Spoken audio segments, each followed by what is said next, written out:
This is the 6th year of public discussion on the issues of health and food in conjunction with the Nutrition and Health Conference by the University of Arizona's Center in Integrative Medicine. I'm Tara Lemmey from Lens, and I'm going to be curating the conversation this afternoon. Our format, for those of you who've been here before, is conversational, and for those of you who haven't, you'll see we're going to be in discussion. Many of the audience members have already emailed us some questions, so we're going to be using those for the initial conversation. Towards the end, we have some microphones around, so we'll be inviting you up to ask a couple of questions. When we do, I want to encourage you to ask broad questions, not personal health questions, because it could be embarrassing for us and for you what the answers are. Let me begin by sharing a little bit about how this will go. We're going to start with some opening remarks by Dr. Andrew Weil, and then we're going to go into two forms of the conversation. One, on some of the big issues of health that we're looking at right now, and then we're going to start to get personal, and we're going to talk about how you can eat and how you can think about yourself and your family a lot better, especially on Mother's Day. We want the mothers here to leave with some really good ideas to what to do with their families. So let me begin by introducing our panelists. I'm sure you all know Dr. Andrew Weil, a world leader.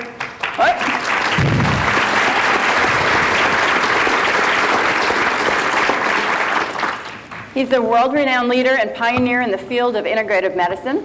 Dr. Weil combines a solid medical education with a lifetime of practicing natural and preventive health care. As many of you know, Dr. Weil is a best-selling author of 8 books, including Spontaneous Healing, Healthy Aging, and 8 Weeks to Optimum Health, and he's a frequent guest on Larry King Live, Oprah, PBS, and others. In 1994, Dr. Weil founded the Center in Integrative Medicine at the College of Medicine at the University of Arizona, where he's still the director as well as clinical professor of medicine and professor of public health. The center is the host of this event. Next up is Rick Bayless, award-winning chef.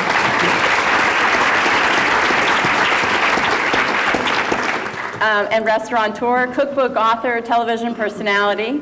Rick Bayless has done more than any other culinary star to introduce Americans to authentic Mexican cuisine and change the image of Mexican food in America. Rick has helped many of us explore the wonders of Mexican kitchens with his recipes and award-winning cookbooks, his PBS cooking show, Mexico One Plate at a Time, and as many of you from Chicago know, he's the owner of the Frontera Grill and Topo La Bamba, and he's here to share his experience with us on sort of food and cooking and how to think about that. And next to him is Dr. David Katz. David is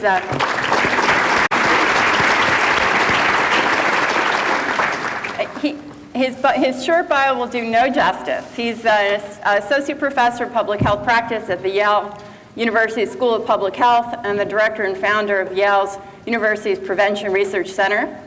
Many of you may know him as a nutrition columnist to the Oprah magazine and his column, The Way to Eat. He's a frequent contributor of expert opinion to nutrition and obesity to news media, including the New York Times, the Wall Street Journal, the Washington Post, and many others. And he also provides a daily blog at prevention.com, and he's on the editorial advisory board for Prevention magazine. David is also the author of numerous books, and I think we're going to talk about some of the issues that he really wants to bring to the table, including childhood obesity and some of the other challenges that we're having. So let's start this off with Dr. Andrew Weil sharing some of his thoughts on why we chose this topic and sort of how we're thinking about it right now. Thank you. Good afternoon. Welcome. I want to say first that I would like to thank the underwriters of this public forum, Palm Wonderful and Pistachio Health, who've made this possible. And I also want to tell you that this is the kickoff event of a 2.5-day conference for health professionals, which is really the state-of-the-art continuing education conference to bring the leading researchers in health and nutrition together with clinicians. This has been a big disconnect in medicine, that since conventional medical education really does not include much on nutrition, our health professionals are largely unable to present this information to patients and to work as advocates for nutritional change. So if any of you here are health professionals who have not registered for that conference, I encourage you to do so. It's terrific. One of the things that I've learned in the course of 6 years of organizing these conferences, which came as a surprise to me when I first learned it, is that among nutrition researchers, that is the people really doing the leading work in this field, there is a very high degree of consensus on all of the major questions, such as what is an optimum diet, what are good fats, what are bad fats, what are good carbs, what are bad carbs, what are the relationship between patterns of eating and patterns of chronic disease. Somehow that consensus view has not made it not only not into the education of health professionals, but certainly not into the media and not to the public at large. Because most people I meet have the experience that information about food and nutrition and the relationship between diet and health is so complicated and so confusing. There is so much contradictory information out there. There is so much misinformation. There is also, I'm afraid, so much disinformation that many people that I meet throw up their hands and say, what does it matter? They can't agree anyway, whether, what's good for you, what's not good for you, what does it matter what we eat? I think it matters a great deal what we eat.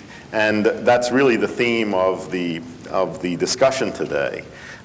We talked a lot about what would be the best title for this public forum. Yesterday when I was picking up my bag and baggage claim at O'Hare, someone asked me what was the final title that we agreed on.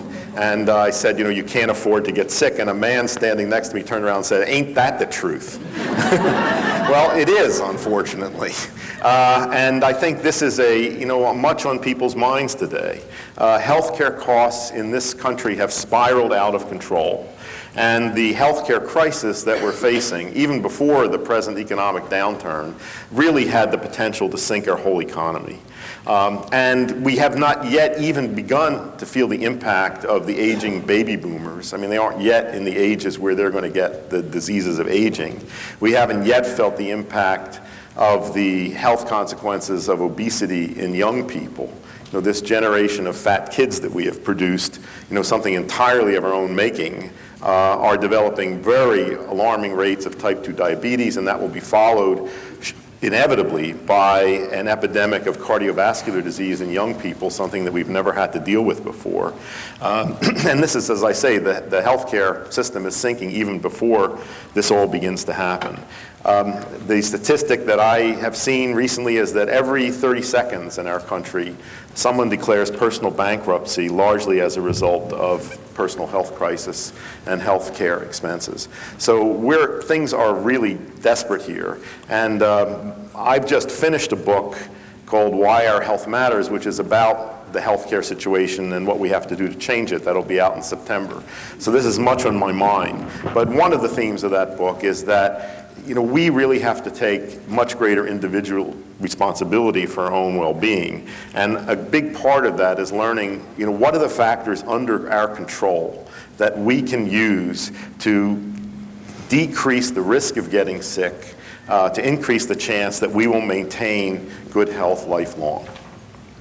Great. So I'm going to start with the elephant in the room, or should I say the pig in the room. The news has been rampant with swine flu or the H1N1 virus. And as Andy knows, when I'm not working on the future of healthcare, I work on the future of national security, and spent the last couple of weeks in Washington. Well, people have been looking at this issue. And I think it's really important to start off with that, because I know a lot of people are concerned. They don't know what to think. I know, Andy, you and David have been thinking about these issues, and I was hoping you guys would help sort of clear up misconceptions, think about what the reality is, and maybe more importantly, think about what to do to not deal with not just this flu, but any flu. Do you want to? Thank you. Well, very nice to be here, folks. The threat, certainly, of the swine flu pandemic thus far has been exaggerated by the media attention it's received. And that's not necessarily a bad thing. Is there anybody in the room who isn't aware of the potential of a flu pandemic at this point? So forewarned is forearmed, and I think this has been a very nice demonstration of our ability to convey information all but universally regarding a potential danger. I think it also was a nice opportunity to test the enhancements to our general preparedness, the connections among public health infrastructure elements in the aftermath of our worries about avian flu, in the aftermath of our experience with SARS, and frankly in this country in the aftermath of 9/11. Although there's a very nice piece in the New York Times today regarding the World Health Organization's response. So a lot of good things, certainly. And there really is some significant danger here to worry about. At this point, the question is, do we have to worry about the precedent from 1918 where the initial flu outbreak in the spring was fairly mild, and then there was a commingling of viral serotypes and a much more virulent strain of flu in the fall?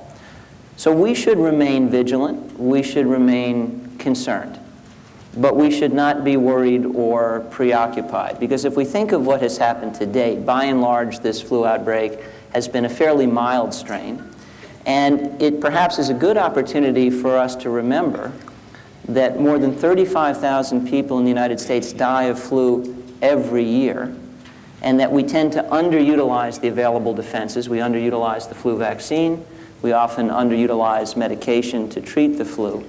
We're somewhat complacent about it. So garden variety flu doesn't alarm anybody. Familiarity breeds complacency, if not contempt. Maybe this is a reminder that we should take flu in general a bit more seriously. Frankly, you know, it's interesting, Andy, to address this topic at a conference that by and large is about food, because this is the part of the story we won't hear very much about, namely the large-scale industrial agricultural practices in a world that is all too carnivorous really are at the root cause of this problem. These flu strains that are the biggest threat to people are zoonoses. They're actually strains that are indigenous to pigs and birds. And it's people in close proximity, especially to very large numbers, in this case of pigs. And by the way, it does appear probable that the origin of this particular strain of flu is in large industrial pig farms in the United States, even though the outbreak began in Mexico. So frankly, our dietary patterns, the way we interact with other species, the way we interact with other resources on the planet, have reverberations for health that go far beyond the obvious. It's not just that we are what we eat, but the way we eat actually has implications for the infectious diseases to which we are vulnerable. And you haven't heard much, as we talk about preparation for the potential of a flu pandemic, of getting at the root causes of pandemic flu. Is this really necessary? Are there ways we might change our behavior, our diet, perhaps, and cut off the potential for pandemic flu at the roots? The final comment I'll make, and you know, I certainly agree with Andy about the salience of chronic disease in our society right now. And we'll talk more later, I'm sure, about the threats that loom for our children. But chronic disease is by far and away the major killer in the United States. It not only takes years out of life, it takes life out of years. It was a clear and present danger before we became preoccupied with the potential for a flu pandemic. It will remain a clear and present danger after we get past this. And for now, just to help everybody relax, at the current rate of mortality associated with this flu outbreak, lightning kills more people in the United States. On average, more than one person a week dies from a lightning strike in the United States. So if you're not going to be terribly preoccupied with lightning, I don't think you have to be unduly preoccupied with the flu at the moment. But let's remain vigilant because we're not sure where this is going next. Let me give you my comments on flu, something I'm very interested in. First of all, flu is a very specific disease. Many people use the term very loosely. They say they had the flu when they had a cold. People talk about having stomach flus. That is not flu. Flu is a very specific group of viruses that attack the lower respiratory system rather than the upper respiratory system. There is a significant potential for very severe illness and death from flu. In ordinary flus, it's usually old people, debilitated people, people with pre-existing respiratory disease who are at most risk or very young.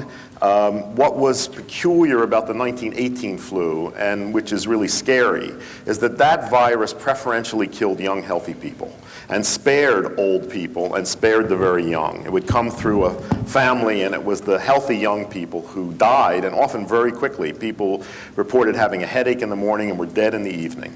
And that flu broke out at the end of World War I, and in 6 months killed more people than World War I. It killed at least 25 million people, possibly as many as 50 million people. there is great concern about something like that happening again.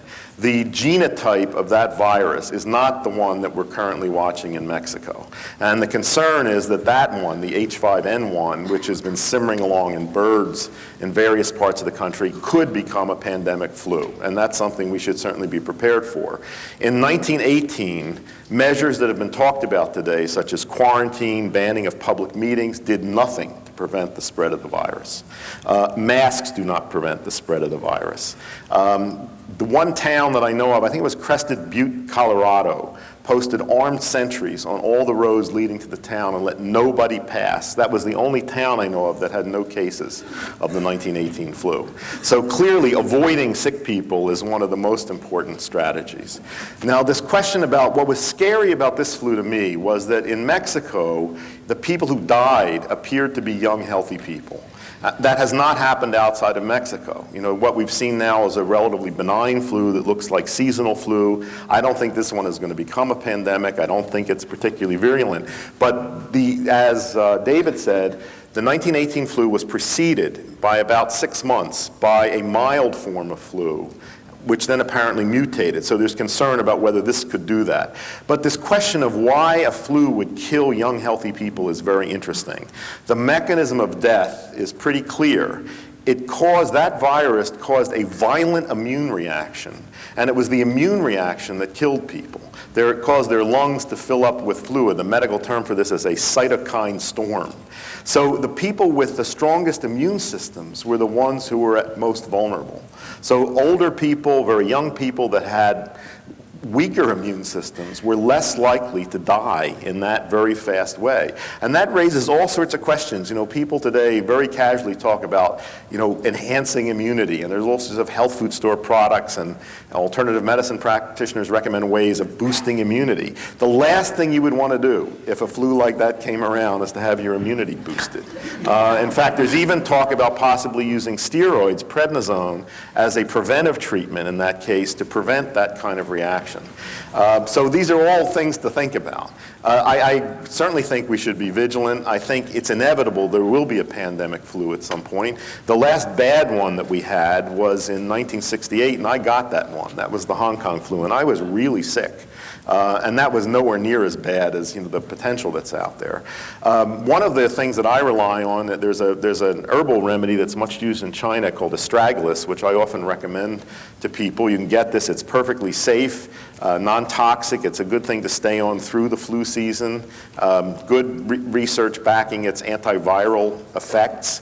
You know, that's something that I do. I think hand washing, hand sanitization is very important, especially, you know, if you're around people that might be sick, you know, not to touch hands to eyes and noses.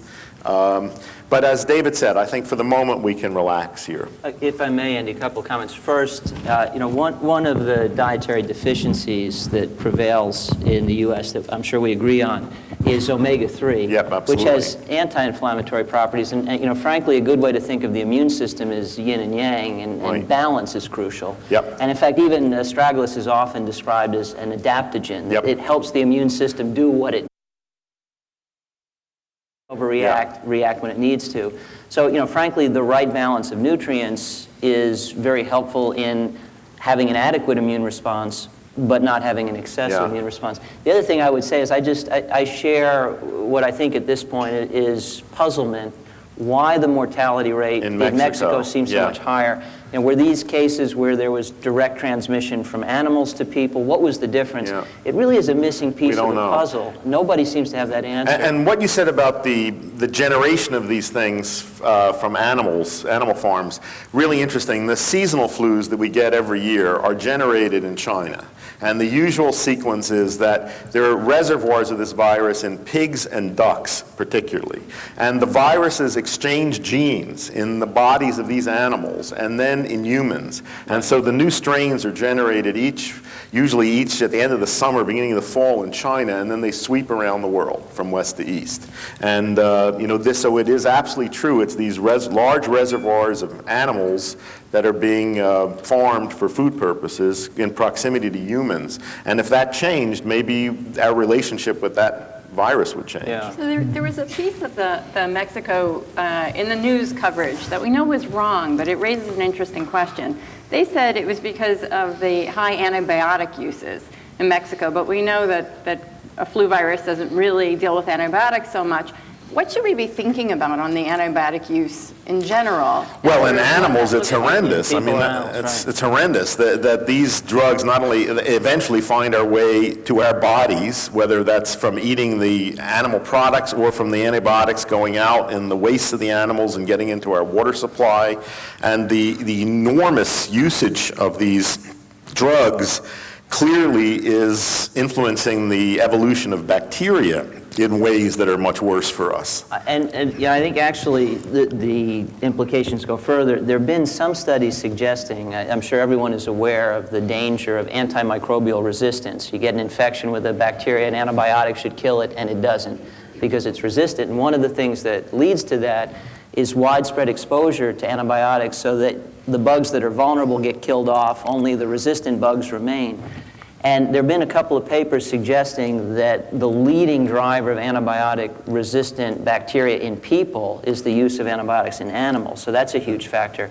But I think the one step beyond that also is a potential effect even on viral cultivation in animals, because what antibiotics do in animals and people is change the flora in the gut. That changes immune system activity and may in fact contribute, may contribute to the development of more viruses in these animals. And viruses that get transmitted to people. So it's a bad practice. And by the way, it relates back to that issue of large-scale farming, massive doses with antibiotics. The dots all connect, actually. Rick, I have a question for you. I had heard on the radio that in the wake of swine flu paranoia that business at Mexican restaurants was down. Have you experienced any of that or heard any fears about?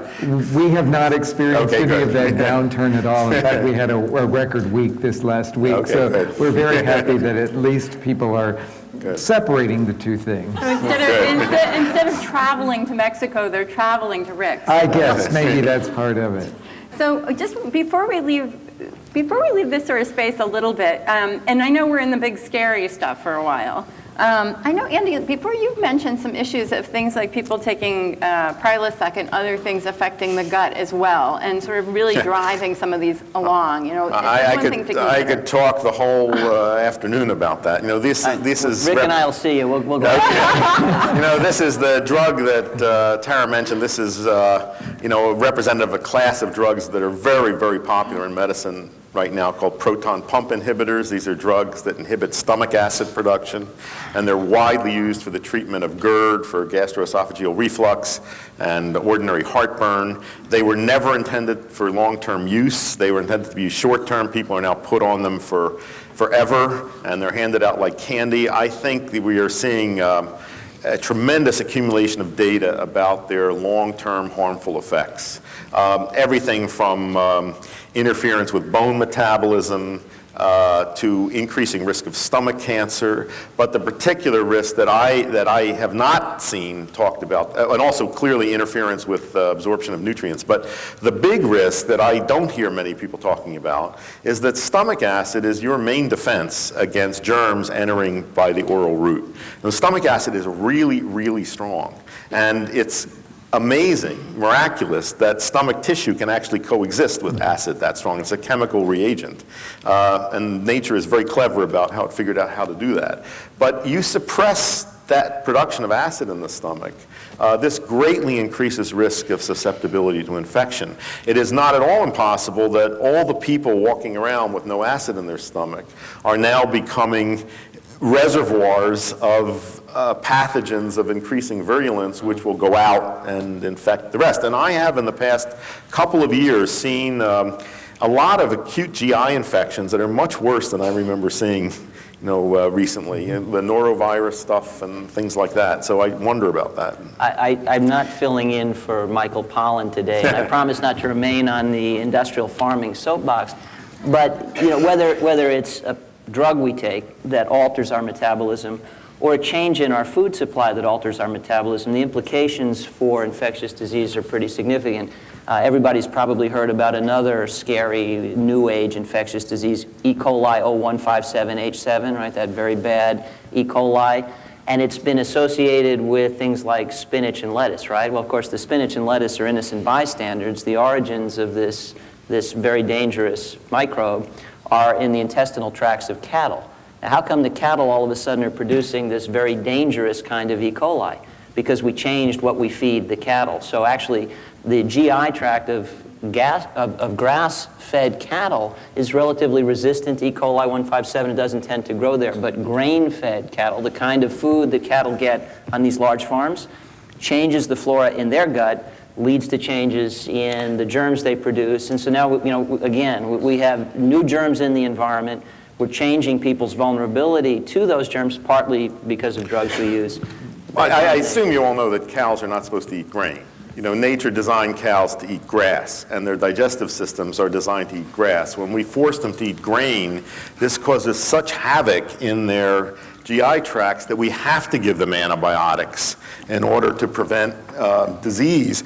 And so the need for antibiotics is created by feeding them an unnatural diet. So I think, we've started to talk about the ecosystems, our environments, how the ecosystems are our food are affecting us. There's a lot, having hosted this conversation at the public forum over the last 6 years, that comes up frequently. But how does that hook in with our healthcare system right now? Are we looking at healthcare from this full ecosystem perspective? I know, Andy, you and David have been in Washington lately talking to the government about how do we rethink healthcare? Is there a way to make it more affordable? Can we think about it from a different perspective on the system side? Or is all the burden, I know we're going to get into talking about taking care of ourselves and cooking and eating, but how much of the burden is on us and how much of it is on the systems that we live in? Well, I'm sure Andy has plenty to say on this topic, but I would start by addressing a philosophical issue where I suspect we agree, and that is we really don't have a healthcare system. We talk about that, but by and large we have a disease care system. And then we could discuss, is it a good disease care system? If we really mean a healthcare system, then frankly, most of the action is outside of what we refer to as the healthcare setting. The limited interactions that we have with healthcare providers are not going to establish health in our lives. And then a whole bunch of interesting questions, I think, follow from that.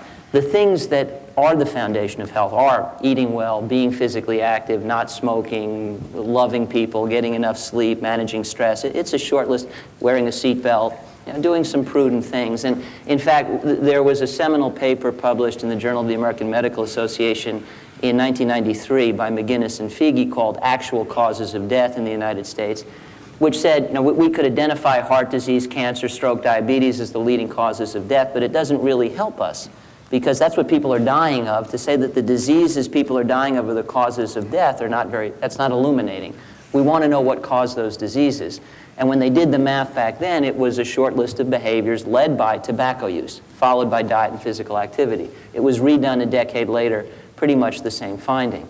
Once we acknowledge that the foundations of health are largely in play outside of the limited interactions we have with what we call healthcare, but really is a disease care system, then we can get into issues, and I'll look forward to more discussion here, how much of the action there is personal responsibility, how much of it requires policies and programs to empower all of us and make the pursuit of health the path of least resistance. People wanting to eat well in the modern world have to do extra work. People wanting to be physically active have to do extra work. In essence, we've gone from a world where calories were scarce and hard to get and physical activity was unavoidable to a world where physical activity is scarce and hard to get and calories are unavoidable, and we have a lot of related problems. So, I think we can come back to this issue of personal responsibility, but I think one of the fundamental issues is our disease care system has a lot of major problems, and I'll pass the baton to Andy to talk about that. But even when it's fixed, what we currently think of as healthcare really is about the treatment of disease for the most part, and we need